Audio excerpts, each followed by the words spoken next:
So, a guy has found a 60-year-old thing while renovating and is complaining about the smell. Can you guess what it is? A 60-year-old thing.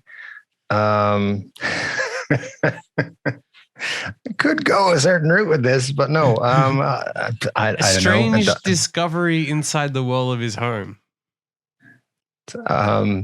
Let's go Easter egg, because we've been talking about Easter eggs that are all. No, that would be too normal. He's found a 60-year-old McDonald's meal. And he's complaining about the smell of a 60-year-old. Well, normally 60-year-old McDonald's meals smell great. Yeah, of course. Honestly, what did he expect? So it was in the walls of his bathroom in Illinois. And he's currently renovating and removing fixtures and whatnot. And then they could smell it, and he unwrapped it and found an old McDonald's bag and fries, and Wow. Well, that's pretty amazing. But I mean, some people find. I read a story a few years ago about a guy finding comic books that were worth like $1 million in the walls of his house. This guy found an old McDonald's meal that's stinking and is worth nothing. So, well, it does bring up another story where a guy has found something in cabinets. Do you want to take another guess at what this guy found? Oh, so I'm guessing it wasn't another McDonald's meal. No. He found something in cabinets. Going to say he found some sort of old World War II bomb or something. That would have been better, but he found a $222,000 in kitchen cabinets he bought on eBay. What? Yeah. So he discovered it's actually 150,000 euro, which he's in Germany. But he found out he can't keep the money, so he thought he hit the jackpot. Yeah. So he bought an item for 240 euro, which he'd negotiated down from 300 euro. Okay. And then found 150,000 euro in the cabinets when they So the person who sold it didn't check, where's my 150,000 euro? They just were like, here's your stuff, off you go for whatever price. And did he tell them it was there? Because that's his fault. He should have just kept his mouth shut and been like, oh, look at all this money. And, it's a very weird story because he took the case to the district court and began an investigation to find the original owner. And investigators discovered that the money belonged to a 91-year-old woman who was nursed in a retirement home after her husband passed away. And the kitchen came from a household liquidation by an elderly couple. But the weirdest part of this to me is that if you find 150,000 euro in the cupboard, why would you bring it up? Yeah, I would just be like, okay, there was nothing in this cabinet. I mean, exactly. It would be like I'd be paying for everything for cash for quite a long time. like at least 2 weeks. I mean, maybe 3. But yeah, it would be pretty. It would be pretty fun. But yeah, I definitely wouldn't be like, hey, I'm gonna tell anybody about it. Oh, that's so under German law, if you keep more than 10 euros, it's a criminal offense and it is classified as embezzlement, and offenders are possibly facing up to 3 years in prison. So imagine you stole 11 euros and then got 3 years in prison for 11 euros. But that's only if other people find out about it. If you keep it to yourself and nobody knows where this money is and you're just like, I don't know either, then what are they going to do? Keep it in the cabinet where no one found it when they were sending it to you. That's That's the thing. Also, I'm going to start buying cabinets on eBay now. So just to see what happens, see what you buy find. every single old cabinet on eBay in the hope that it's basically like lottery tickets. This is the new lottery. Yeah, just get your cabinets from sellers in Germany. Apparently, that's the way to do it. I mean, yeah, who doesn't love a nice German package in their cabinet? I mean, it's, different tastes and everything. But now, you did guess that there was a, did you say mortar or? Yeah, something like that, like a bomb or something. Well, I don't know if you said that because you heard of this other story that happened in Israel where a family went to the airport and as they're going through security said, oh yeah, we found a mortar shell and told the people. I did see this. Yeah. And they were like, it's a great souvenir. And they evacuated all the airports because some genius. Just goes to show how stupid some people are. Again, another one, just keep your mouth shut and be like, what's that? Oh, that's just a rock I found. Well, I don't feel like you could just bring a mortar through an airport. I feel like of all the places to bring a mortar with you and try to lie about it, an airport would be like in the top 10 places that don't. You know those signs up in airports, like things you can't bring through security? Yeah, I've never seen it say mortar. I'm going to go out on a limb and say that. It's never said mortar. And that's the airport's fault. Exactly. If the airport didn't want you to bring mortars to the airport, they would include that. I think that's quite a statement from the airports not putting it on the list. So yeah, they definitely, it's their fault for sure. But at the same time, that's just crazy, Yeah, here's a suicide vest I found on the street, and I'm going to bring it through an airport as a nice souvenir. Yeah. Here's a machine gun that's loaded, and be a nice souvenir. I mean, depending where you're getting your holidays from, that could be a quite a good one. Yeah. Yeah. Yeah. But yeah, that's what you expect at an airport. So a woman got what stuck inside her? Oh God. I don't know. I want to say something crazy, like a bottle. Let's just go with a bottle. No, crazier than that.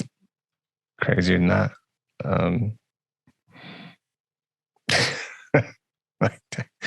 I don't know. An unexploded mortar shell from Family Holiday. A 60-year-old McDonald's package. 60-year-old McDonald's, yeah, that'd be sweet. How about a car? Because there's ways that, I've seen someone drive a car into a woman inside. I heard about a friend of mine told me about a friend of yours, these videos with gear sticks being used in unusual manners. Okay, well, a gear stick is entirely different to a car because you made it sound like part of the car. It's in the car. It's still in the car. It's still connected where it's supposed to. So technically, the car is there. So that's Okay. Anyway. Well, we'll go with the real answer is a woman ends up with strawberries stuck inside her after using them during sex. That's quite normal, I think. Yeah. Normal? Just a regular Saturday night for you? It's just like, if you can get good strawberries, then you're fine. So just depends where you live, I suppose, for the quality ones. So, apparently her boyfriend had a drunk night and decided it would be a good idea to put cold strawberries in her vagina while getting down and dirty to give her some pleasure. However, she said he was drunkenly knocked out and woke up late to work. The woman admitted she was left with 3 strawberries in her vagina while at work and didn't know what to do about them and asked fellow Reddit users for advice. I mean, it's always a good thing to do when you have 3 strawberries stuck inside you to just head on over to Reddit and I'm just going to throw it out there. If you ever need any advice, do not go anywhere near Reddit. That's just my feeling on that. I disagree. I think if you're in trouble, you're right. I'm now currently at work, hungover with like 3 strawberries in my vagina, and I'm trying to going on here to see if anyone has gone through this before. And will the strawberries later dissolve somehow, or do I need to keep trying to get it out myself? Well, as a doctor, give her the advice. They dissolve, obviously. I feel like the strawberries are just chilling and everything's going to be fine. But in fairness, you need to be less reckless with your strawberry usage. That's just, be more careful. I know, what a waste. At least eat them. I mean, there's starving children and everything. So yeah. So if you're going to shove them up there, pop them out and eat it. Like those ping pong shows that people talk about. Yeah, that I've heard about, yeah. Yes, I've heard about from people. Yeah. I actually was at a thing where someone started talking about that, and then I knew what it was because obviously I've heard of it. And then another person's like, how do you guys know of this? And like, how do people not know of that? It's kind of just a thing that everyone knows. Yeah. What you should do is, in that situation, if anyone says something, you mention a book that is like very popular, because most people haven't read these old classic books, and you go, oh, it was mentioned in that book. And then people are like, what the? Oh, yeah, I remember it now. The Time Traveler's Wife.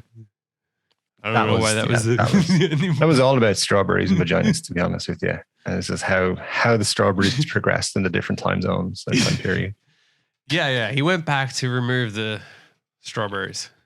It's one way of keeping your strawberries fresh. But, yeah, anyway. It was, I think it was Eisenhower's biography where he discussed it in depth. Yeah, for sure.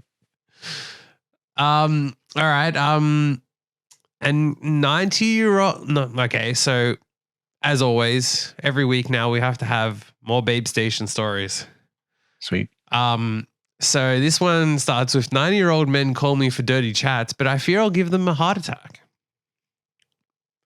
And fans model is worried about, working a Babe Station because she's worried she's going to give them a heart attack. Okay. Well, that's kind of arrogant of you, because maybe they're fine. Maybe you're not even their first choice. All right. So chill out. I think she's worried she'll get in trouble if they die because they're wanking to her on the phone. I'm pretty sure that's their call. They decided if she was calling them and forcing them to just pull your dick out, start playing with it. I'm a model. Why? Hello, old sir. Why would I do that? I'm in the supermarket. Hello? That's why I got kicked out of 2 supermarkets, but it's all good. It made family dinner really awkward. You got prank calls from women, people claiming to be women who just said, I'm an attractive woman, now masturbate for me.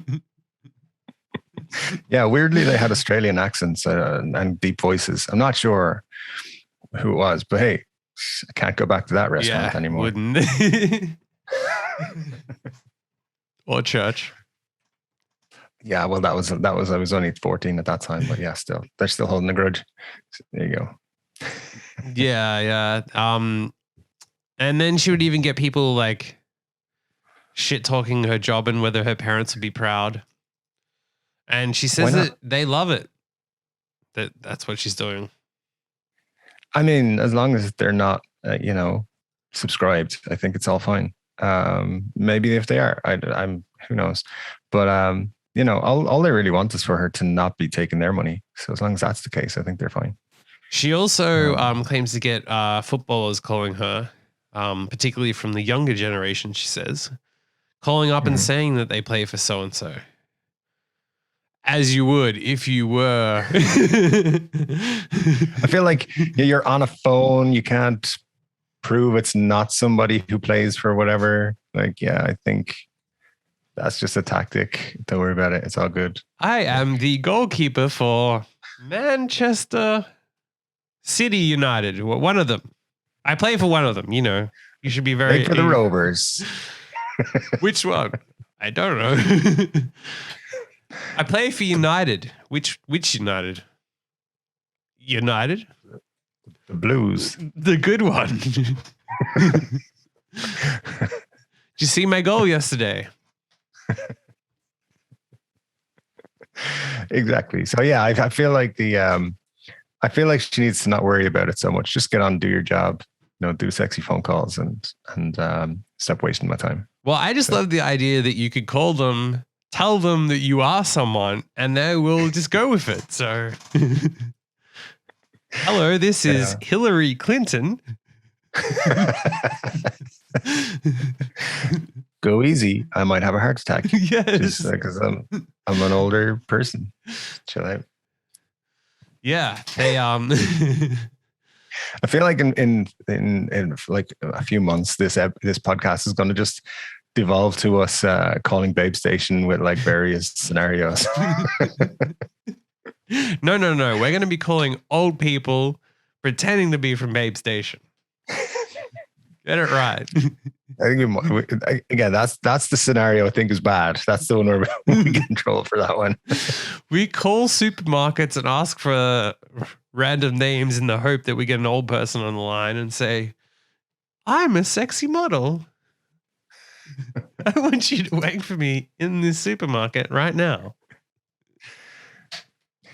It's like it's the new like what do you call a scam for, like, you know, the Nigerian prince with all the money. This one is like the sexy ladies calling scam. it. That's real. I mean, you know, not all of them. Like 95% were fine, but the other 5%. You're telling me the Nigerian prince I slept with last week isn't going to give me $5 million? I'm not saying that at all. Okay, because he's just having some issues with his payment, and yeah, that happens. Sometimes it takes a while. And I had to send him like all my money.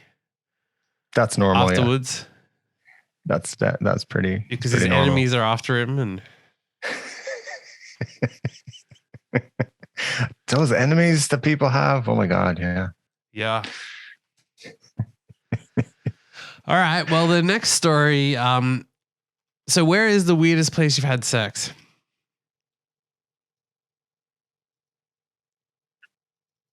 Other than the supermarket wanking down the aisle. Oh, okay. I was like, didn't we just cover this? I don't know. Something. Let's just go with like a forest, probably. Nowhere weird. Pretty basic. So. All right. Well, there's been a post on Reddit about the weirdest places. So one person said was a beehive. What?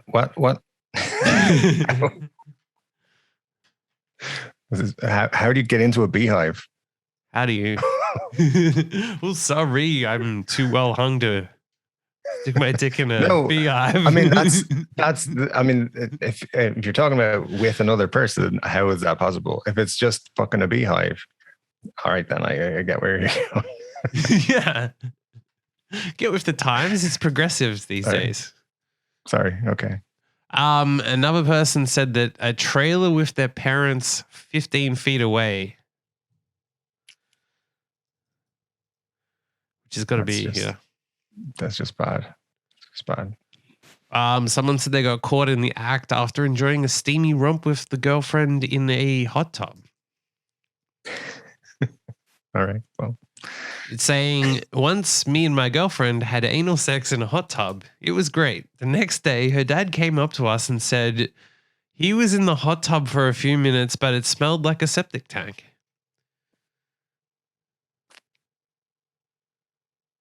Nice. Yeah. Some had sex in less romantic places, like next to a bin behind a fast food restaurant. That's a go-to place, right? That's just where everyone goes for good times. Me and my first girlfriend, lost our virginities on her grandmother's bed. She wasn't there though. Good clarification. Although not as fun. She was passed out asleep. She was in a chair giving us directions to the side. She was a proper babysitter. Not that way. I feel like that's a porn video in the making. The grandmother in a chair just telling you what to do. Yeah, one person said that having sex on an airplane toilet isn't as good because there's germs everywhere. Yeah, they're disgusting. So, now, some reason just go straight into advice on how to join the Mile High Club. And a sexpert has said that it's easy if you're in business or first with a flatbed. It's just a matter of spooning and penetrating. But I feel like that people walking past, like the air hostesses and whatnot, as they walk past, would kind of notice if you keep thrusting and. Yeah, that feels like something that would be pretty obvious. So I don't know where these people are coming. But yeah, if you're in business class, you get those, the middle seats that turn into like a suite. Yeah. I mean, that seems easy. Yeah. It almost seems like cheating. Shouldn't count. What you want to do is that they have the new things that are complete like apartment or suite things where they're that's just that's you may as well just do it in the baller move is to have one of those, leave the door open, walk out and do it in the aisle. Ladies and gentlemen, tonight there will be a live sex show on the flight. If you would like to participate, just raise your hand right now. Only if you're in business class.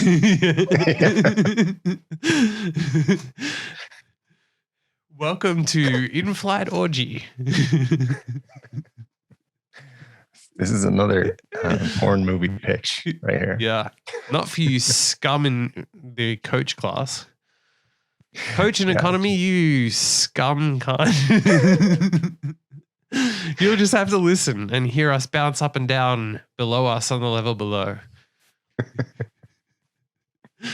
However, you can pre-order the DVD for $9.99. It will be available for pay-per-view later on in the flight. Yeah. There is actually a service in Las Vegas where they will literally fly you into the air and they have a bed in the back of this plane just for the sole purpose of flying around so that you can join the Mile High Club. I mean, there are just planes though. Yeah. I mean, that's fine, but it seems a bit weird. Also, how much do they charge for this service? Probably like, a few $100s. Sweet. I mean, obviously be thousands. Booking for Vegas next week, so I mean, really Gonna call Babe Station from the air. What's the phone reception like on the flight? Can I just need to call someone. There's only one of me. I'll be flying solo. You book the Mile High Club package just for yourself. Yeah, and then they're like real confused. They're like, what's wrong with this guy? Just really need. And then you call Babe Station and you're like, I'm flying in the air on my own right now. And they're like, yeah, right. Piss off. That they won't believe, but I'm a professional footballer on a private jet right now. On my bed, on my jet. I've paid to join the Mile High Club, but decided to call you instead. Oh, yeah. Brilliant. Yeah. Well, on a level of weirdness, motorists were stunned by a family who set up a dining table complete with candles at on the side of the road. What? Complete with candles at the side of the road? Yeah. So 6 people were spotted tucking into their lunch on a lay-by off the side of a road in Bristol. Wow. sometimes you're on a long drive, you're going to pull in and take a break or whatever, but where did the candles come from? Like, Well, they had what's like a that? full dining set and everything and table and That's crazy. Yeah, I feel that's a lunch that needs to be broken up by something. But that's just a level of craziness right there. You're at the side of the road. It's not a good place to be. Don't be lighting candles and you can actually get all that. fined £5,000 for eating at the wheel in the UK. But this What? doesn't qualify. This actually gets around it. So That seems crazy. But there you go.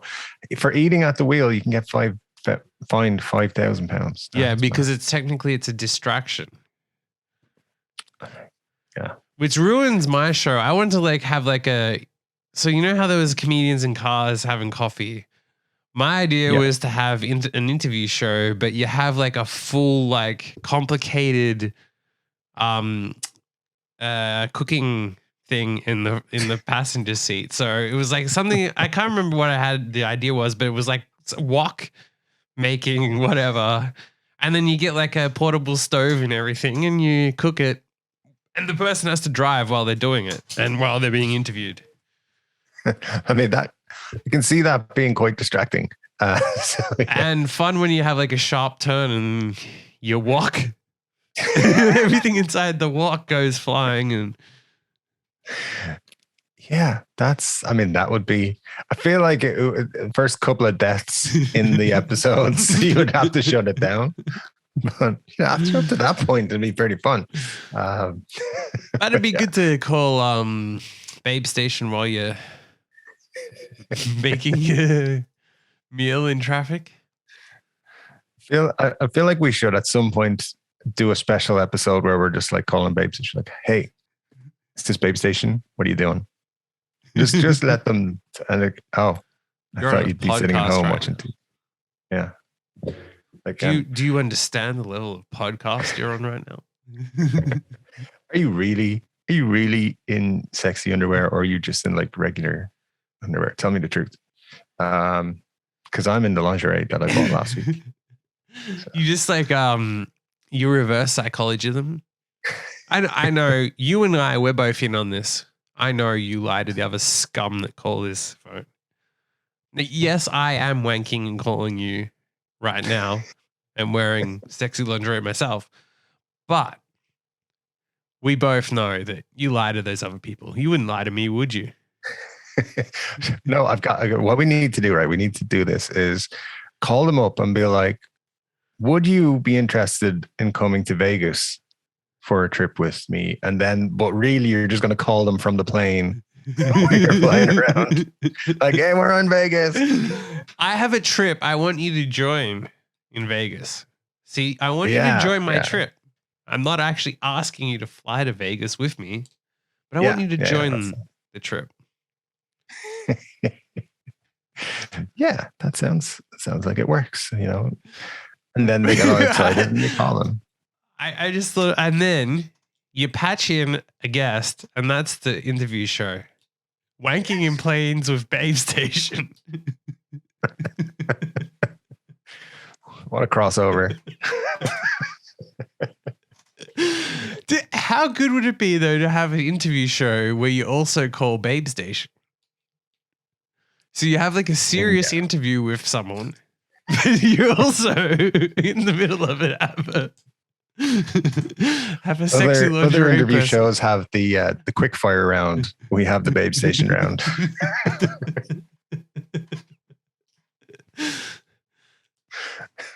So in 2002, you ran over a family and killed them all. Now, come on, baby. You talk to him too. Just ask really hard-hitting questions at the same time. Yeah. I feel like you could have a lot of fun with that. All right. I think we're gonna have to delete this from the show and can't have people knowing about our high end. Yeah, we're giving out too much free content possibilities here. Yeah. So for sure. Well, in the idea of stealing from TV, a real life Father Ted Priest sees a miracle Jesus Christ in carpet on Easter Sunday. Nice. So yeah, a father in New York spotted the famous face on the carpet of his Armenian church's entrance when opening up on Easter Sunday. So how does he know it's Jesus and not like Iggy Pop or somebody? You know, he needs to clarify. Imagine that there was like this giant conspiracy that all these like things of Jesus were actually just Iggy Pop. Every one of them. Like the miracles are all real and all of that happened. Yeah. But the people that you're seeing is not Jesus, it's Iggy Pop. Yeah, it's Iggy Pop with a beard. I think like that's a good conspiracy theory right there. You ever seen Iggy Pop and Jesus in the same place? No, you haven't. Think about it. Exactly. So, I think we need to call Babe Station and discuss this conspiracy theory with them. I mean, listen, the dude has a lust for life. It's all adding up. That's all I'm saying. Yeah. He has a China girl. I don't know what that has to do with. Yeah. Wants to be your dog. Man. Playing with words right there. There you go. Dog is God backwards. You see, it's all in the ether. You can see it. Yeah. I mean, look, he was taking the piss. He's been signposting this the whole time. Did we just figure out religion? We solved it. Imagine we actually did, like, somehow with Babe Station plus E-Pop plus seeing Jesus in a ground. Put it all together, and we there have you go. The meaning of life. Right, yes. Excellent stuff. I mean, this is why people will watch and listen to this podcast for the quality breakdown of societal norms. In 17,000 years' time, this is going to be studied as one of the defining literatures of our time. I think so. Yeah, for sure. Like Corinthians 1:15, the equivalent will be the timestamp of this. Craic 4, 15 minutes and 37 seconds in. Yeah. And kids in primary schools all over the world will be studying. And then he said, it was Iggy Pop. Just nonchalantly said, it's Iggy Pop. And then the light bulb struck. It was Iggy Pop. Oh my God. And then, it'll be in their questions. Who was it that was mentioned at episode 4? 15 minutes, 37 seconds. Fill in the blank. To all of those people who have to answer exam questions about us, I'm sorry. In the year 3700, we deeply apologize. Yeah. And they were so humble that they apologized. This is what kind, good-hearted people they were. Yeah, absolutely. You're welcome, the future world, for figuring shit out for you. Yes. You owe it to us to continue our legacy. All right. Well, a book has come out talking about Prince Charles, all kinds of stuff about Prince Charles, but in it mentions some of the stuff that he likes to travel with. Oh. So his former aide would oversee the paraphernalia that preceded his boss, like the baggage train of a Tudor traveling court, it says, including the prince's orthopedic bed, lavatory seat, and Kleenex velvet lavatory paper, plus 2 landscapes of the Scottish landscapes. So he travels with his own toilet and his own toilet paper, because who could use some scum regular person toilet or regular person toilet paper. I mean, And he has to see 2 landscapes of Scotland while he shits, obviously. isn't he the Prince of Wales? Shouldn't he have landscapes of Wales? This is a conspiracy or a scandal. What's going on? Iggy Pop. Because of Iggy Pop. He listens to Iggy Pop while he shits, and therefore... Yeah, it's possible. It's possible. I feel like that all makes sense. But I think that's probably the whole toilet paper thing. Someone should tell them that toilet paper is widely available. Not the kind that he whatever. likes. I'm pretty sure. They have regular toilet paper. scum toilet paper that people like you would use, but not toilet paper of His Holiness's value. People like myself, we don't use toilet paper like scum like yourself. Wow. Wait till I tell Iggy about this. But it gets even wilder, right? So when he traveled to stay at friends' country houses, a truck arrived the day before bringing his bed, furniture, and even pictures. So if he went to go stay at a friend's place, he would bring his own bed, his own toilet, and his own toilet paper. Imagine how weird it would be just to rock up to a friend's house and bring your own toilet paper and say, I don't care what toilet paper you use. I need to use my own. That alone, is a pretty weird thing. Someone came to my door and was like, toilet put into your house so that I can stay at your house. Yeah, you can stay at the local hotel. Fuck off. Next time I come to Ireland, I'm bringing a toilet paper and demanding. It's no problem. We'll figure something out. But imagine even just, that in itself would be an epic prank, just to go to a hotel and say that I'm going to stay there tomorrow, but I need my own toilet. Yours isn't up to scratch. I haven't seen it, but it's not up to scratch, and I will need my aide to bring my own toilet in. But also book like the cheapest room. Just some $50 a night shitty room and demand to have your own toilet seat installed. And I will need definitely landscapes of Scotland so that I can view it while I shit. 2. Not 1. Don't cheap out on the landscapes. I need 2. I need to be in both directions. I need to see Scotland. Because what if I turn right and what if I turn left and I don't see Scotland? How will I shit?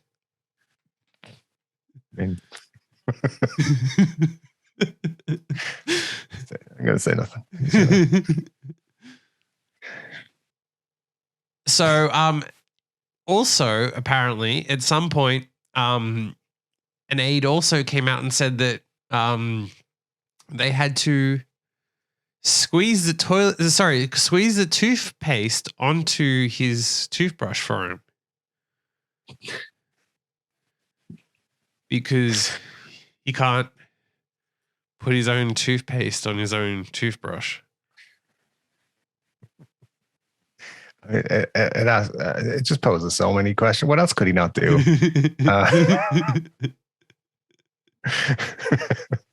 I'm sorry, you're going to have to hold my dick while I piss. I'm not touching that. I'm not touching. I'm a prince, damn it. Princes do not touch penises. Unless they're sucking on one. Some princes are into that. So yeah. I feel like that was probably an undervalued job that the fella had, or the lady had, or whoever had. But he would also sometimes arrive at dinner with his protection officer in tow, who had a pre-mixed martini ready to be handed over to a butler, who then served it to Charles in his own glass. So he also brings his own glasses to attend your house. Yeah, well, I've heard of that before because they're afraid of getting poisoned. It's like, why? Well, if you're not a dick to people, they won't try poison you. How about that? I'm just guessing on that one. But I you don't wouldn't know. I know. think that it's pretty standard when you go to someone's house. You bring your own. You bring your own cutlery. You bring your own toilet paper. Brought my own kettle here, so I'm not using yours. You fucking peasant. The water in that thing would be disgusting. I could not be of your level. I must boil my own water. By boil my own water, I mean my aide will do it for me, but Yeah. Of course. My God, some people. I mean, yeah, house guest of the year. Brought my own toilet, brought my own bed, brought my own fucking art for the wall. Hope they put everything back the way it was before they got there. That's all I'm saying. They remove your toilet and put his toilet in, and then when they leave, they take the toilet out, but don't replace it. Just bye. What if he? I mean, I don't know. Yeah, I feel like he's never getting an invite to my house anyway. That's for sure. Yeah, this is the only reason why I don't allow Prince Charles to visit. Yeah, I guess there might be another 5 or 6 reasons, but that's, I mean, that and having to hold his dick to help him aim to pee. Yeah, I'm never doing that again. Yeah. It's because I'm shaky, you know, I don't have good aim. Otherwise, that leads to further problems. Then I have to clean it and can't use his toilet paper, so I got to go find toilet paper to clean it up, and it's a whole nightmare. So when the book also says that when he met Camilla Parker Bowles, he was instantly smitten, and the two shared an intense passion, although Camilla was vastly more experienced than Charles in the bedroom and even offered helpful tips. Pretend I'm a rocking horse, she is said to have urged him to conquer his early diffidence in bed. Right. Let me ask you this, right? How does the aide who wrote the book know this? They were clearly involved. Well, of course, they had to be there to hold them in place and just move him like I'm a rocking horse. Push him in and out like a rocking horse. Well, you said what else did he need aid with? So the aide would also be holding his penis to make sure it got in the hole. Prepare for the royal insertion. Lube it appropriately and aim and... Oh, sorry, wrong one. Back it out of there. There you go. And then like later he's like, well done, old chap. I did ask you to put it in the wrong hole. Yes, accident. Mental. Oh man. Yeah, I feel like the rocking horse thing's new to me. I've never heard that before. So just pretend. They would often manage furtive trysts at the house of Camilla's grandmother, Mrs. Cubbett. One day, her grandmother noticed Camilla wandering around the house, her jeans done up with a safety pin. When Mrs. Cubbett inquired whether her granddaughter perhaps might change into something more suitable for the future King of England, stating, I can even see your drawers, Camilla is said to have replied, oh, Charles wouldn't mind about that. Wow. I mean, yeah. I mean, if you're going to try to seduce the king, you probably do need to show your underwear off. I think you should. Yeah, for sure. Despite the sizzle, Brown writes that it is doubtful that Camilla would have accepted a proposal from Charles anyway. For 7 years, she remained in headlong pursuit of the sexier, more dangerous Parker Bowles. Probably a guy who could handle his own penis. Wow. Yeah, I feel like, yeah. But I don't know. I feel like if your name is Parker Bowles, you don't sound very dangerous. You know, it's not like an exciting name. I don't think so. Yes, he was more exciting in that he used other people's toilet paper. He lived wildly. He was a wild man. What she means is he was more exciting, as in he had a bigger cock. So that's why she was like, no, I'm not going after the Prince guy. Come on. Well, I mean, I think he was more exciting in that he was able to use another person's toilet. And it's handy in some situations, yeah. Every time you got to go, you got to be like, install my fucking toilet right now. You got 3 minutes. Imagine they're traveling somewhere and he's like, oh shit, install the toilet. Go into that McDonald's and install my toilet right now. And bring both pictures of Scotland. There's no hooks on the wall. Fucking hold them. Just fucking be there holding the picture.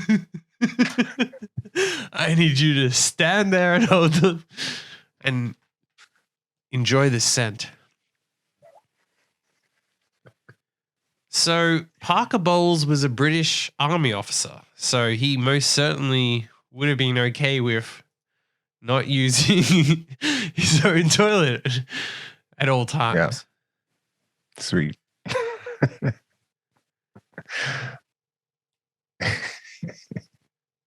I mean, it doesn't seem like there was much else to him other than, he was in the military his whole life. So, yeah, but I mean, obviously, he was an amateur jockey and rode in the Grand National.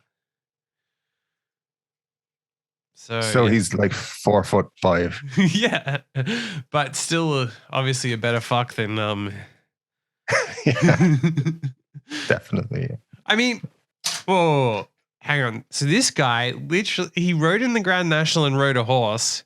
She tells Charles to act like a rocking horse. Obviously, she's into horses. Clearly. She's obviously also a wild one, walking around showing off her underwear at her grandmother's house. I mean, even that actually is pretty wild. Like, it's one thing for a woman to be walking around showing off her underwear, but to be doing it at your grandmother's house. Yeah, trying to just, get a reaction. It's all good. Yeah. Well, from one weird relationship to a little bit more normal relationship, this one is. An artist claims he's in a sexual relationship with the Mona Lisa. Yeah. Celebrity artist and painter Domingo Zapata has won widespread acclaim for his many depictions of the Mona Lisa and claims that the secret to his success is due to the romantic and sexual relationship he shares with the famous painting. I'd love to know more about this. Like, how did it come about? Well, he's one of Leonardo DiCaprio's favorite artists. He recently found fame after 26 of his digital reinterpretations of the Mona Lisa were put on display at the Louvre in Paris, alongside the original version. Nice. Now, I wonder what kind of paint he uses, if it's Microsoft. Well, I thought I was going more down the jizz line, but okay. Each to their own. I mean, if it's, okay. All right. So he claims that he became so obsessed with the Mona Lisa that he would dream about her every night and have sex with her in his dreams. That's cool. And he said that his love affair with the Mona Lisa helped him turn him into one of the world's most in-demand artists for the rich and famous, and elaborated on his unusual fixation. I have been working with Mona Lisa for 15 years. When I was painting her so much, I would dream and I would have a sexual relationship with her. You cannot stop where it's taking you. It's about touch, feelings, being naked. As an artist, the relationship with the canvas is intimate. Imagine going to some art gallery and deciding that you're in love with just whatever painting and being like, this is my lover. I need to be naked in front of this so that we can both experience true love and passion. I just like I want to know, does he have like a 2-scale life-size canvas of the Mona Lisa that he's done himself now, but there are strategic entry points, shall we say? I think what you're trying to get to is for your own personal interest. Can you buy a Mona Lisa sex doll? If not, why not? And we should be selling them.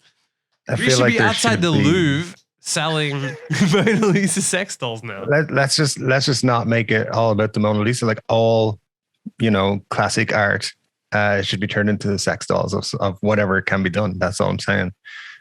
Here's a landscape of Scotland that the prince enjoys, and here it is reinterpreted as a love doll. There's got to be a market for that. There's got to be. I know one person who would buy one. Me. Oh, sweet. This guy went on to say, the more you open up, the more risk, the more you take, the more you express yourself. It does become an obsession when you are into a topic and you want to explore it more and more. He also claims that his relationship with the painting was known to others and that he was even confronted about it by none other than Pablo Picasso's granddaughter. What she got to do with it? Mind your own fucking business.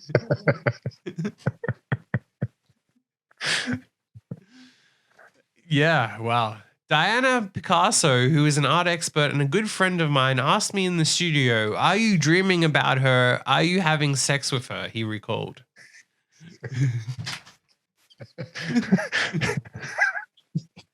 just randomly one day, like, "Hey, I gotta ask you a question. Are you dreaming about the Mona Lisa? Are you fucking the Mona Lisa?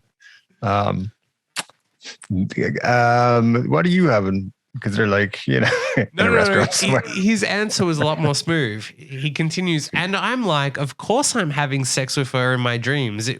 If I was not having sex with her, I would have quit a long time ago. All right. Well, there you go. He then says it was almost one of those toxic relationships that never goes away. You keep going back to it and you cannot move on even after 100 versions. I'm working on one right now. It's a mess.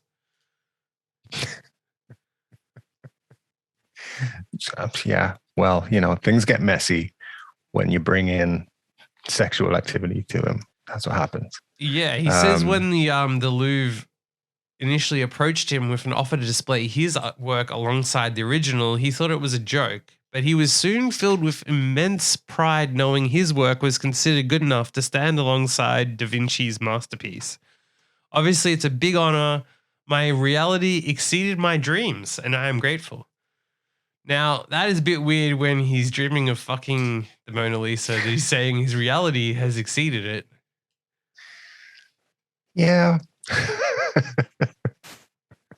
It seems, I don't know, this guy's, he's an artist, and working with artists is always tricky because they think that they're just fucking paintings. Everything they say is right. Yeah, I mean, fucking painting, exactly.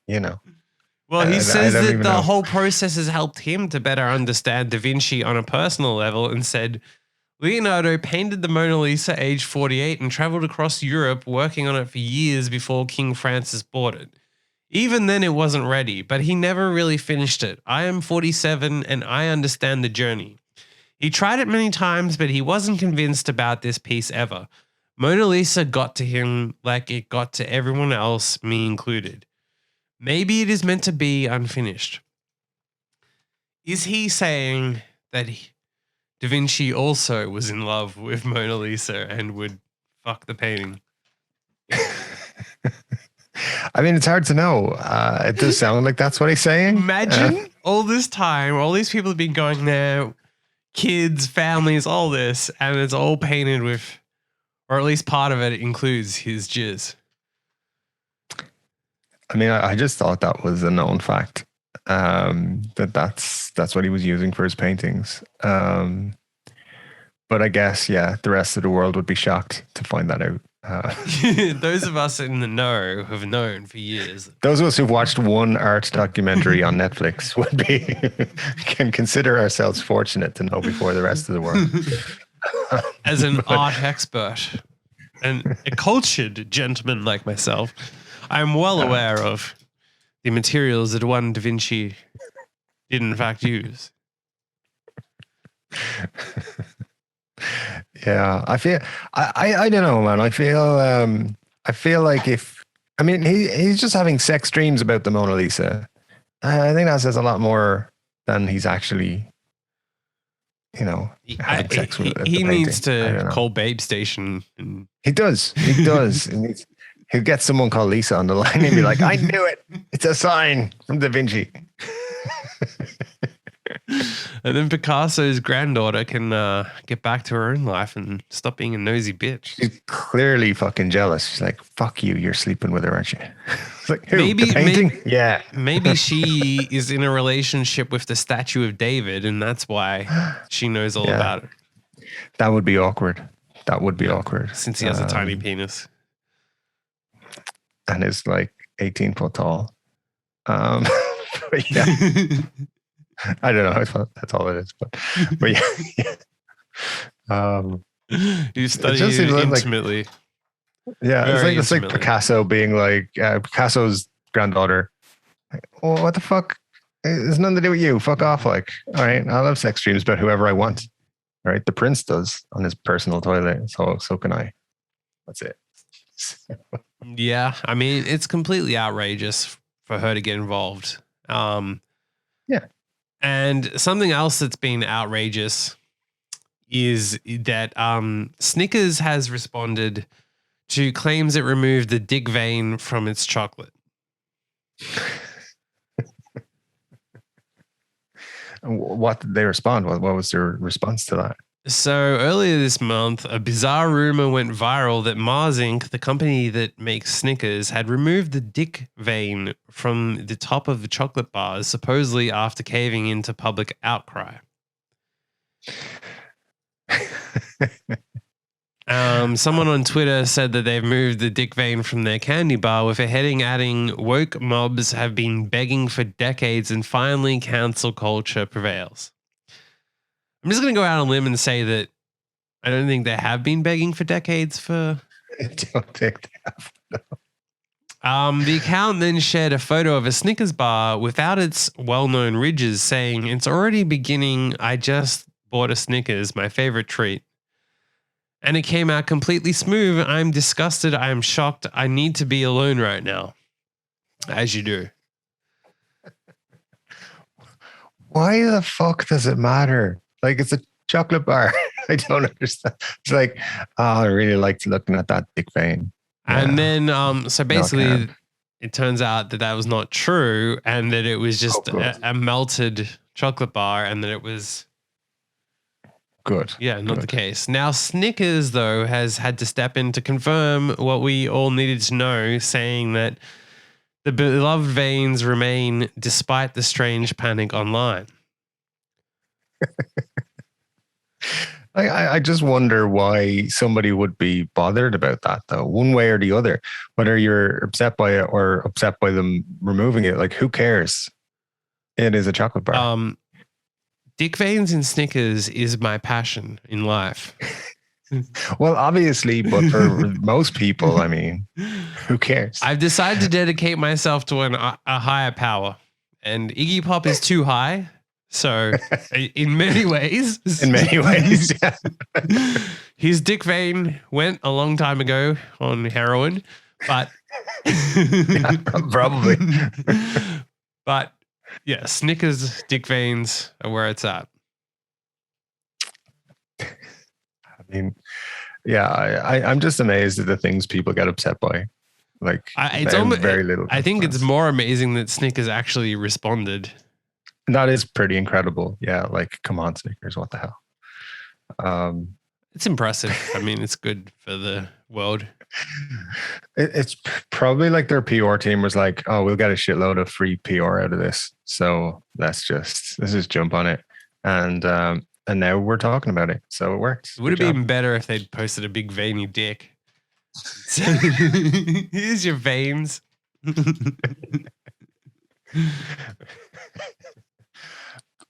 Yeah. Well, in equally weird news, Kobe Cannibal, a guy who got that nickname, who ate a young woman whilst back in the day, is now freely wandering the streets, and his only regret is not eating the victim whilst they were alive. So Say what now? he murdered and devoured a woman in France in 1981. Okay. And he's got out of jail and everything, and he says he wants to taste human flesh again before he dies, and that he regrets not eating her while she was alive. I mean, and they let him out of prison after this statement. Yeah. So in 1981, at the age of 32, he invited his classmate at a university over, and he shot her in the neck with a rifle. And while sitting reading some poetry by the Japanese man who proceeded to pass out upon realizing what he had done. When he came to, however, he went to commit unspeakable acts which still shock the world today. He began to have sex with her corpse, during which he attempted to start eating the poor woman's flesh. Now, if there is ever a thing to say that France probably needs a stricter, maybe just slightly stricter prison sentencing. Yeah. So then he ran into the problem that he realized his teeth weren't sharp enough to eat her flesh. He had to go buy a butcher's knife and began dismembering her and eating the flesh. He's, according to reports, he said it's simply a fetish. Simply a fetish. All right. Yeah, I don't think it is, but that's out there. Yeah.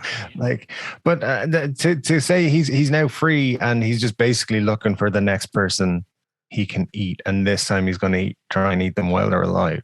Yeah, and so this was all premeditated, and for a time while he was working up the courage to actually do this, he says almost every night I would bring a prostitute home and then try to shoot them from behind. Wow. So yeah, he worked his way up and eventually did it. And somehow, because of France.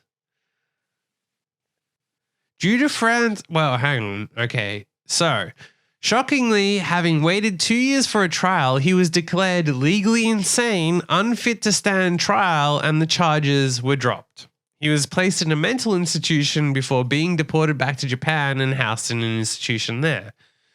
Due to France dropping the charges, Japanese officials were unable to get a hold of sealed court documents, and he was left to walk free, which he still is to this day. Wow. And he can be found living with his brother in Tokyo, where he has suffered 2 heart attacks and now has diabetes. And he has given a recent interview saying that the desire to eat people becomes so intense around June when women start wearing less and showing more skin. Just today, I saw a girl with a really nice derriere on my way to the train station. When I see things like that, I think about wanting to eat someone again before I die. And France did not put this person in jail. Yeah. He said, I can't bear the thought of leaving this life without ever tasting that derriere that I saw this morning or her thighs. I mean, Has anyone checked that this lady with the nice arse is okay? Is she disappear? Did anything happen this morning or the morning he gave the interview? Yeah, but No. And France allows this person out. Yeah. So apparently in France, if you just say, well, I was completely insane, they'd be like, yeah, that was fucked up. And then they just like let you not go to prison. And just send you home. They're like, yeah, mental institution and then home to your own country and then in a mental institution. I mean, it seems, but I can't understand why they would ever say, yeah, let this man go out on the streets again. After that, that's crazy. But yeah, I feel like I don't care what. Like, there is no circumstance where you're like, oh, well, this person should ever be allowed ever out. No.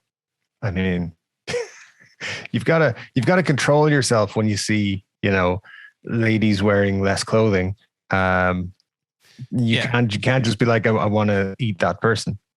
Yeah, it's not acceptable. I'm going to murder and eat them. I mean, yeah. Just can't be done. Just gotta. I mean, Babe Station don't even have a category for that. So yeah, I would assume. I've tried many times to call and they only get through the first 3 categories. So yeah. Well, you seem to know a lot about it. Just read about it on the internet. Well, this is a pretty epic scam that some family got caught with. It's a hotel room service scam. And basically this family ordered room service. And after like an hour, there was nothing. And they then called down to ask what was going on. And it turns out that what had happened was that what they'd called was off a leaflet that was placed under the door, which was a scam, and the scammers took their credit card information and then, stole $6,000, which is a pretty godly way of doing it. Like, who would think that a pamphlet for room service would be fake? Yeah, that's... Which, putting these all together is, we should do this, but the number should be Babe Station. So when people order room service, they speak to Babe Station. Babe Station doesn't know what's going on. They don't know what's going on. They start ordering their cheeseburger, no pickles, extra fries. And the Babe Station woman's like, yeah, baby, you can have some extra fries on here right now. I mean, just at the start of the call, it's like, I'd like to order room service. Oh, I bet you'd like some room service. I want to give you all the room service. I'm going to service your room. You're going to get it. It's going to be the best room service you ever had. Great. I'll have the cheeseburger. No, what? Oh, yeah. What special sauce on that? Oh, yeah, baby. I'll give you some special sauce. Great. I mean, that is what I wanted and ordered, but yeah. What would be the ETA? Whenever you want it, baby. Right now. Right away.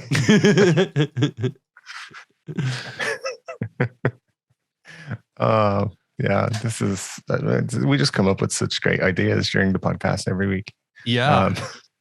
Or we just go to a hotel, put leaflets under the thing, right? And then we record a podcast at nighttime so that when all these people start ordering their room service, we answer the phone and try to interview them on the podcast.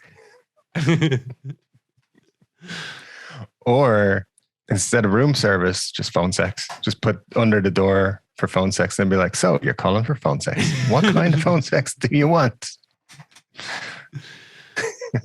And then, please enter your credit card details. The podcast just becomes us doing that. We don't censor it, so we give out their full credit card details on the air. Might be a tricky one.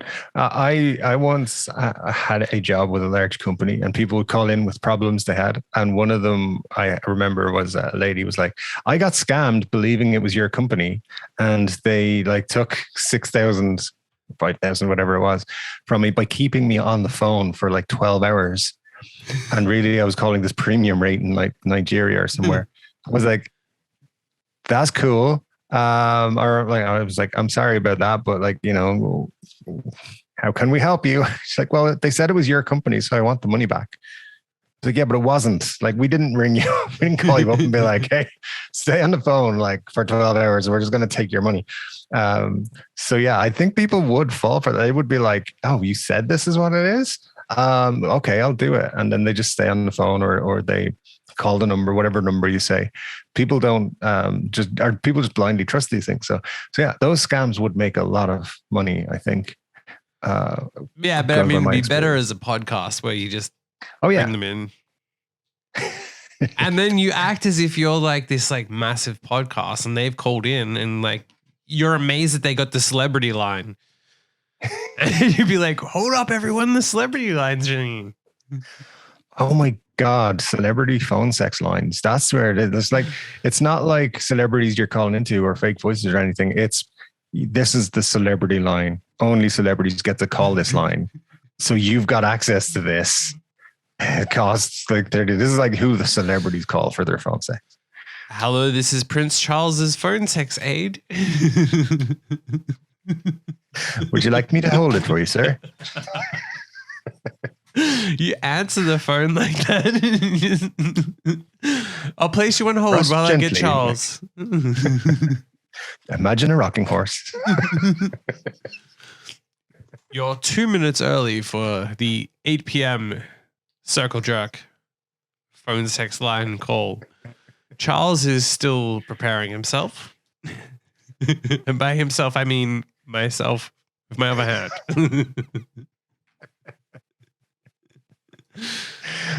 It's guaranteed hit right there. Yeah. Well, this woman, a saleswoman, was forced to go to work with a giant hickey on her forehead. Can you guess why?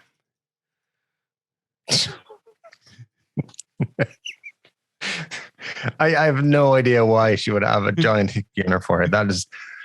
It blows my mind. So no, I don't know. So this woman's a bit of a prankster herself, and she had to go into work with a huge bruise on her forehead because she put a 4-inch butt plug on her forehead for a long period of time, and then it created a hickey. Yeah, sure. You were doing some sex stuff with people. Tell the truth about it, and part of it was that was stuck to your head. Not you, the person, the lady. I feel like me. That's I feel like I. I mean, I feel like you were there, and this is not a story. You were just telling a personal event that happened. So last Thursday, I'm on my way to work. I realized the butt plug I put on my forehead last night is still there. I'm like, "Oh shit, what do I do?" I walked into my office. Oh shit. Still there.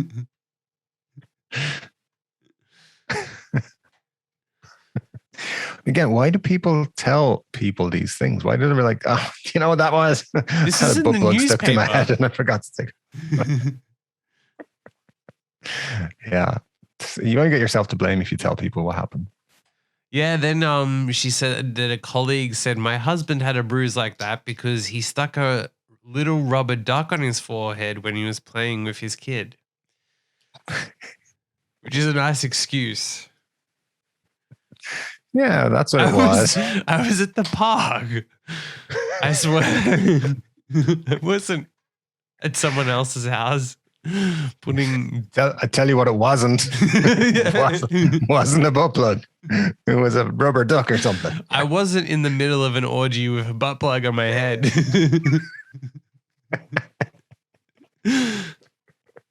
Prepping Prince Charles for his later session. The rocking horse.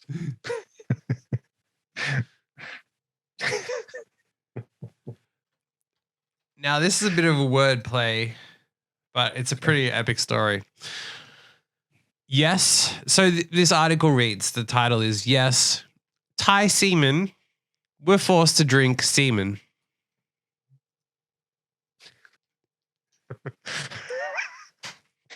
Okay. Recruits Thai at semen, forced to drink semen.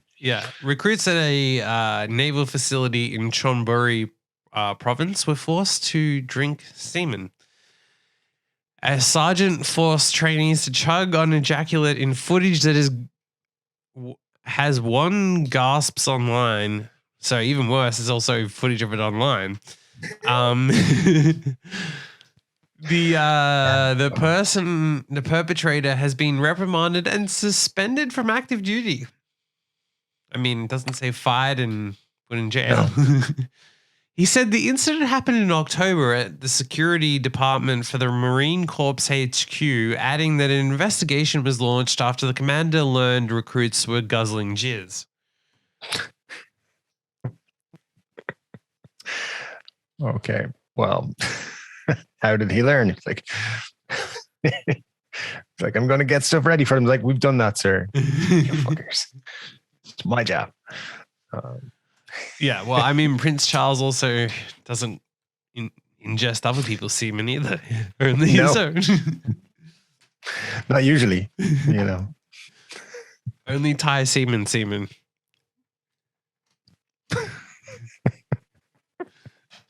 How much Thai semen would a semen from Thai ingest at a pad Thai?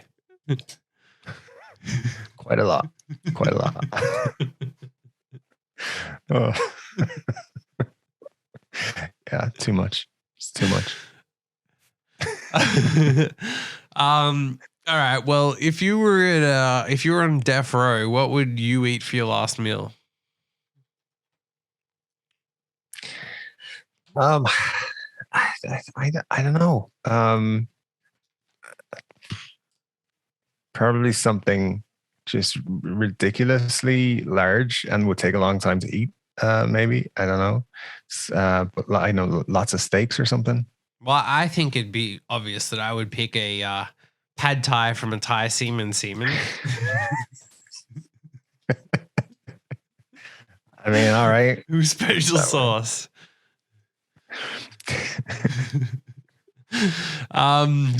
Yes, but there's an article about the most bizarre death row meal requests, and sadly, Thai semen isn't one of them. Weird.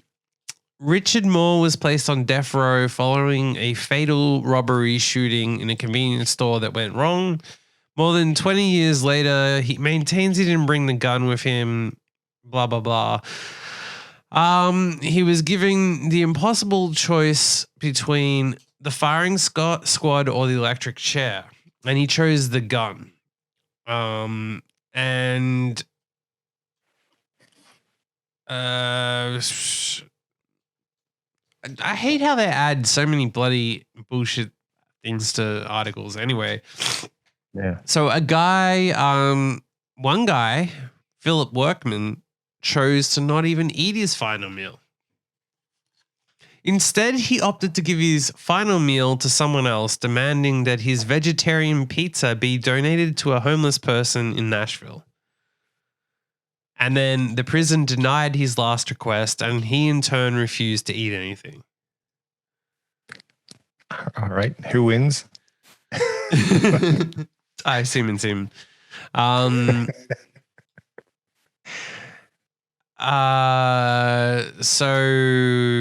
I mean, yeah, he did kill a cop, but he wanted to give away his last meal. And it was a vegetarian pizza. Like, come on, dude, do better. If you're gonna give away a pizza, don't force your lifestyle choices on someone else. Also, if you can have any meal you want, why would you choose a vegetarian pizza? Even if you're giving it away to a homeless person, why not pick the biggest serving of food you could come up with? Like the largest McDonald's meal they have. A double quarter pounder with extra double quarter pounders. meal. One of those food challenges, those crazy Mukbangs. things they do in America, Yeah. but they do can you eat But with Thai 50,000 semen. pounds of meat? Yeah, obviously. Thai Obviously. semen. Mukbang. Like that's what I want for my dinner. Say for my final meal. Some Yeah. woman, Eileen Warrenos, inspiration for the 2003 Oscar-winning movie Monster, chose to have nothing more than a cup of coffee before being put to death by lethal injection. All right. There you go. Timothy McVeigh, who was put to death, requested to have 2 pints of mint chocolate chip ice cream as his last meal. Some right. people choose, however, it says, like something a little more filling. Notorious John Wayne Gacy, he received a lethal injection, but not before he had dined on a bucket of original recipe KFC, 12 fried shrimp, a pound of strawberries, and some French fries. It all comes back to strawberries again. Yeah. Were they where had they been held for the 3 days before that? Also, I feel like your deathbed before you're going to get executed is probably not the time to be worrying about your diet. If you're lactose intolerant, I feel like if you're going to die anyway, who gives a shit and just... I kind of think like if you're on death row, they should give you your final 24 hours. You could do whatever the fuck you want. You can't kill anyone or anything like that, but you can just fucking party it up for 24 hours. 24 hours straight on Babe Station phone lines. You want any drugs? You can have all the drugs because who cares? You're going to die tomorrow anyway. You want drink? You want whatever? Do it because you got 24 hours of fucking living it up, and then you're dead. So, but last meals, I feel it'd be difficult. It'd be difficult, but it would probably, as you said, come down to Thai semen. Couple of choices. Be part of it. Just part of it, maybe. Well, they just had the NFL draft, and a sex worker was offering a free session to the number 1 pick as the least that she can do. Which seems like a pretty empty offer to just get attention. But I mean, on that note, I feel like we should announce that Dave will have sex with the third pick overall. But only after James is having sex with every other pick. So there you go. Yeah. Everyone in the top 10. Only if they all agree to an orgy in the same thing. But then I will definitely have sex for free with all 9 other draft picks. There you go. It's on the podcast now. Yeah. So some newspaper, please cover us for our generous offer. Podcast hosts offer to. I will sleep with the last pick. I feel sorry for them. I was reading about that this morning. Apparently, the last pick has pretty much never actually has a career. Like in the last 50 years, like 3 people who've been the last pick have had a career, and they've got a name for them, like Mr. Inconsequential or something like that. So yeah, it's pretty bad to be the last pick. Yeah, I mean, everyone should fuck them. Yeah, we'll put a smile back on their face with a bunch of Thai semen. I will offer the last pick unlimited Thai semen. All the Thai semen they want. Wow, that's quite an offer. And they don't even have to be on death row. Wow. Now you've watched a lot of tractor videos, haven't you? Once or twice. Yeah. Yeah. So there is a MP, member of Parliament in Britain, who was accused to have watched porn in the House of Commons while he sat next to a female MP. And his excuse is that he was watching tractor videos. This is a real story. He was watching tractor videos. And he also previously made an appearance on the news to discuss the incident on a segment captioned Minister Porn Probe. And then when they didn't know who it was, and then it eventually came out that he was the one who... And that he called the incident jaw-dropping when he was asked about his stance on it when he heard about the allegations, when obviously his identity hadn't been revealed. Right. Nice. I mean, that's easy. That can happen though. Like I was watching some taxi reviews one time and then bam, hardcore porn. I was looking for a good pad thai and then bam, Thai semen. Just checking out plumbers all in the over my local face. area. Bam, porn. It's just everywhere. You can't, no matter what you look up, it's in porn. So yeah, he said he was initially viewing a tractor website, but accidentally ended up watching porn. Yeah. Oh, I accidentally watch a lot of porn. There I am looking up, like, you know, as I said, all kinds of stuff. Now he did, and he does say this was his biggest crime. He did go back for a second time. Yeah, it was probably good porn. So yeah. He said the situation was that, funnily enough, it was tractors I was looking at. I did get into another website that had a very similar name, and I watched it for a bit, which I shouldn't have done. But my biggest crime is that on another occasion, I went in a second time. He said that was deliberate. Yeah. That was sitting, waiting to vote on the other side of the chamber. So yes, as we do. We've all who let he who have not looked at tractors and then accidentally watched porn, and then another time also accidentally watched porn in an unrelated somehow moment. I feel like that, you know, it's too easy just to be innocently going about your day and then get hit in the face with porn. You know, you're like, oh, I got to go for a boat. I'll just wait here. Oh no, porn. So, you know, sometimes it's not even intentional. Sometimes it just, you know, you're looking at tractors, you're getting all kind of horny, and then the porn comes on. So it's weird. Sometimes you're just looking at the Navy and Thai semen, and you whatever. Sometimes you're just looking to look up Thai semen, and then you accidentally go to Thai semen. And you're like, this is not the Thai semen I wanted. Sometimes you're not. It's not even that. Sometimes you're just looking up like Thai food, but your hands type the wrong thing, and then it's like Thai semen. Semen comes in, and you're like, what? How do I escape from this website? And you scroll through all the pages to try and find the exit, and you just get to the end of it, and you're like, oh, I better go back to the start. It's tricky. And then you add your own semen to the Thai semen, and you're like, oh, damn it! Now it's all mixed in together. It's all over the place. Then I've got to join the Thai semen myself. Yeah, it's just never ending. It's never ending. Well, I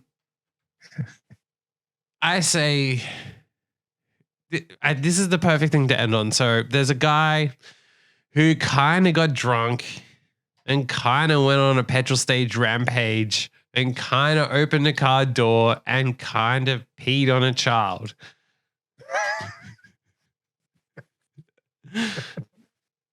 Why did you do that? What was in your mind? A shirtless drunkard stopped traffic when he urinated on a child and shouted at sheep following a drink-addled argument with his partner. Look, we've all been there. We've all been in an argument with our partner and then accidentally yelled at a sheep and then pissed on a kid.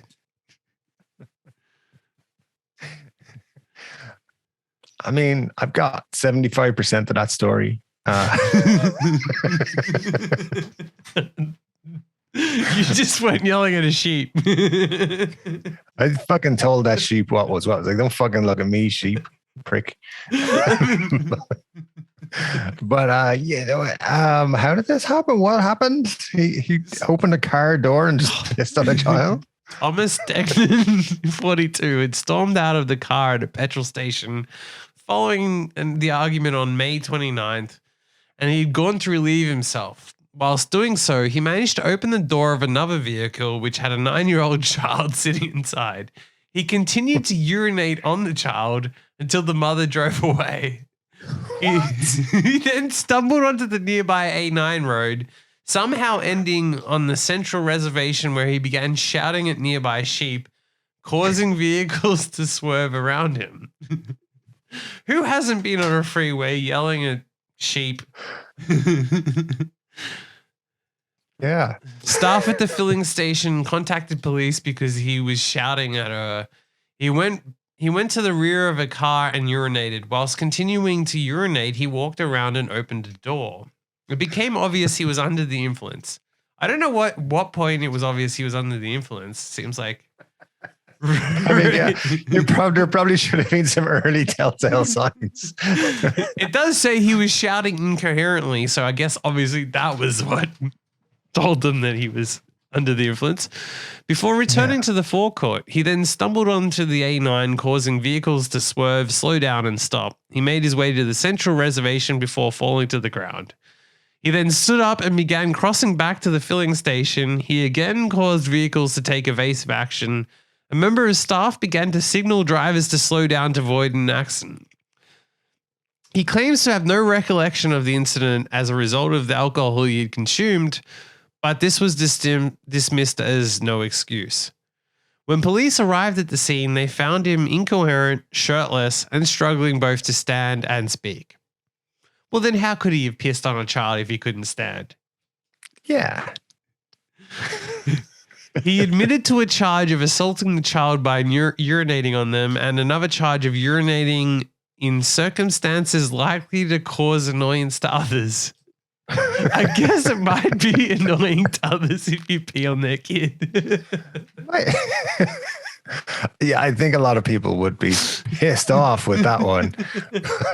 Yeah, that's just I don't understand how that happened at all. Like, fuck you.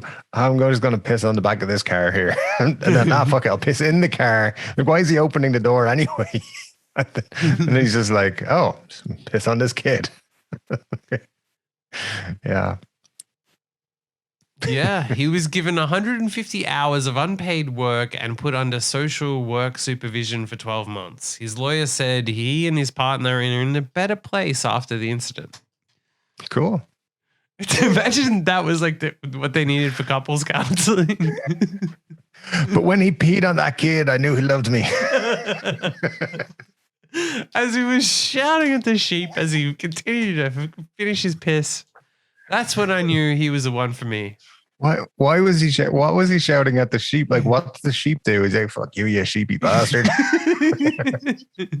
Let me piss on this kid in peace. Stop looking at me. A little bit of privacy, please. Oh man, people are so fucked up. Can't handle their drink. Like, yeah. But that is that's pretty cool. So yeah, I think he's hero of the week. He should be. Look, he fixed his relationship. Yeah. This should be documented in relationship therapy books. Yeah. Have you tried pissing on a kid in a petrol station? And yelling at sheep? Yeah. This might solve the relationship problems you're having right now. Now, it may be an annoyance to other people. I mean, may, but also may not. So, yeah. You know, it's not all bad. Imagine being the mom having to deal with... Like, imagine that situation. You're just at a petrol station and someone opens the door and pisses on your kid and you're like... Imagine the trauma the kid has had. Yeah. His whole life, every time he goes to a petrol station, he's just going to have flashbacks. Or imagine even like your mom, that happens, right? And then one, you've got a kid that's covered in piss. Two, and your car obviously too. But then, then you got to go home and tell your husband or family members Oh yeah, I was filling the car with petrol, and then a man came over and just pissed on the kid.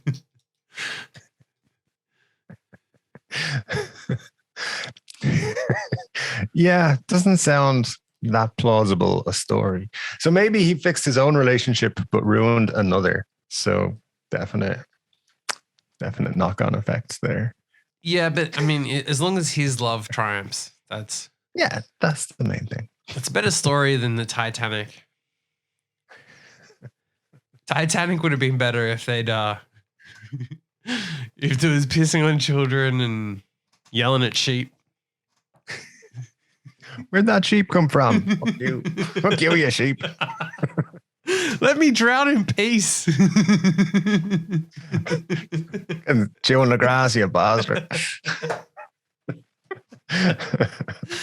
Surely there would have been someone on the Titanic who knowing they were going to die, got shit-faced and then was acting incoherent. Because if you're on the Titanic, right, it's sinking. As if you wouldn't just go, okay, well, let's go get the expensive booze and let's just get shit-faced. Yeah, that would seem like a decent thing to do. If you could get there, that'd be great. So yeah. Yeah, if we've learned anything, if you're on the Titanic. If you were ever on the Titanic. What are those American ads for the things? Were you on the Titanic? You might be entitled to compensation. May cause death and anal leakage. The sinking may have been an annoyance. Were you at a petrol station and your child got pissed on? Yeah. Sheep and sheep can help you.